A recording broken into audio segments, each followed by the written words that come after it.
Hello, and welcome to Money Mondays, powered by the Joseph Business School, where we bring you up to date money news for your personal finances and businesses.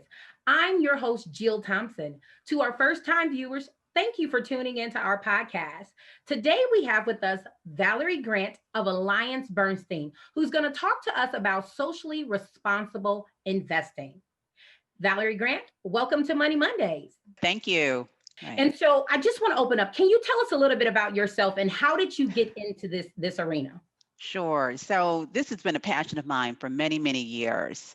I would say that the seed was really planted when I worked for a company called Ben and Jerry's.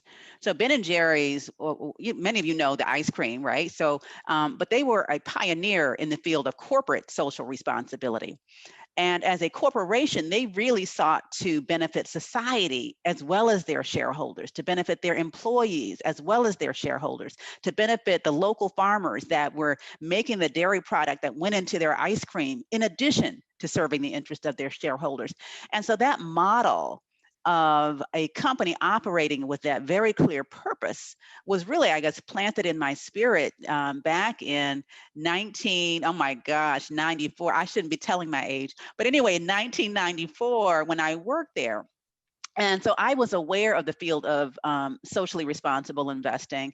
And then fast forward, I developed a career in finance. And then I started to notice that large institutions were also focusing on responsible investing. And so I really advocated within AllianceBernstein for us to become involved and in fact to become leaders in this field. So the seeds were planted a long time ago, and here I am now in the role that I'm in. Wow, that's a powerful testimony. So can you tell us what has been your pathways to responsible investing? So my pathway was to initially advocate within the firm. I basically did a market analysis to say, I think this is a investment opportunity, and I think we have the capabilities to build portfolios with purpose. And because of my advocacy, I'm not a very shy person. I talked to our CEO, our head of equities, and then ultimately in our Bernstein Global Wealth Management business, the head of that business concluded that to serve the interests of our clients and to attract new clients, we needed to have a comprehensive offering. And then I was the logical person, right, to launch a new strategy, which I introduced in the marketplace in 2018. Wow. And so you're passionate about getting it right. And so during this pandemic, what advice do you have for those who are interested in investing? The advice that I give is to not be fearful, right? Because we're living in volatile times. Yeah. And what that has also meant is there's a lot of volatility in the marketplace. So oftentimes you'll see big moves in the stock market, up one day, down the next, up one day, down the next. But the key is to understand what your goals and what your objectives are and to stay committed to those goals over the long term. Because it's really not healthy to invest from a place of fear.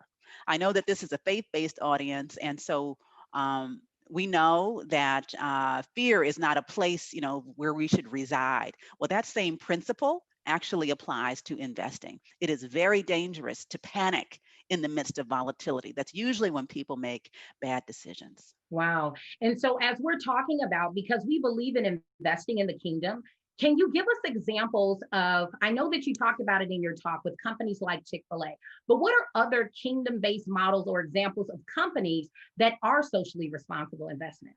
Well, it's interesting. Right before coming to give this talk, I was on a conference call, in fact, with the chief financial officer of a company called Nextera.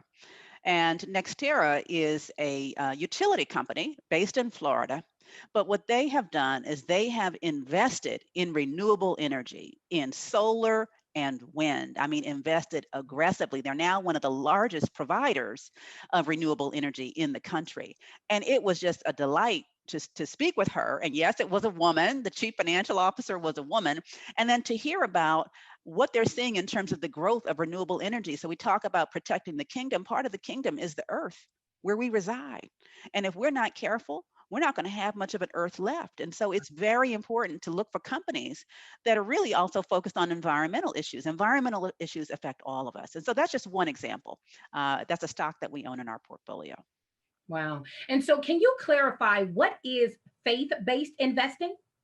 Yes, faith-based investing very clearly is investing in alignment with religious or spiritual principles. And so this can really vary from denomination to denomination. So if you look at Catholicism as an example, they tend to be more hierarchical, right? So you have bishops who give instructions. And so those instructions also include investment principles. We invest money on behalf of faith-based institutions all the time. And so we really have to take their principles, which are generally provided by their denomination, and figure out how to translate that into an investment portfolio. I would say that another example would be the Quakers, right? They're very much focused on peace, and they're focused on peace and reconciliation. And so there are specific institutions that actually serve those needs. And so, regardless of your denomination, I think this is an interdenominational gathering. There may in fact be certain investment principles that are in line with your faith or your religious principles. So not everyone who's focused on responsible investing is religious, but some people feel a real passion around their values, which are more secular. But there is definitely a substantial group of people who invest in alignment with their religious beliefs as well. So can you do this for us? Can you provide us with the practicalities of it? How do we go about doing it? Right. So if you have a financial advisor, I would encourage you to go to your financial advisor and say, look, our family is interested in responsible investing. We know that our current asset allocation is whatever it is, 60% stocks, 40% bonds, what have you. Where are the opportunities for us to invest in responsible investment strategies that reflect our values? Because part of getting started is simply making your advisor aware that this is important to you. Because traditionally, what people have said is, okay, we're going to invest your money on this side, we'll make as much as we can, and then you can give it away through charity or through philanthropy.